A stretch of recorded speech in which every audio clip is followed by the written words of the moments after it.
Unity tips number 2. Let's go!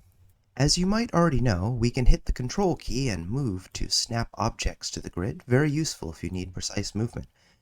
We can also change how much space it snaps. If you're using Unity 2021 or later, it's going to be located here. If you're using 2020 or before, it's going to be located down here under Grid and Snap settings. So let's click on the Snap increment and change the move variable, in my case to 2. Click back on the object and you can now see it moves twice as far as before. But what grid is it snapping to? Certainly not this one, you might say, and you'd be partially right. Let's go up to the grid snapping icon, also located at the top, and change it from 1.5 to 1. You can see these squares have gotten slightly smaller, and it now correctly moves 2 spaces. This is very useful if we want to, say, hit Ctrl and D to copy this block and place them in a precise manner. Also of note is these units are designed to be 1 meter, which is far from arbitrary.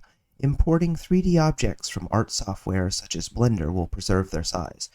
If you liked the video and want to watch more, check out one of these videos on screen now.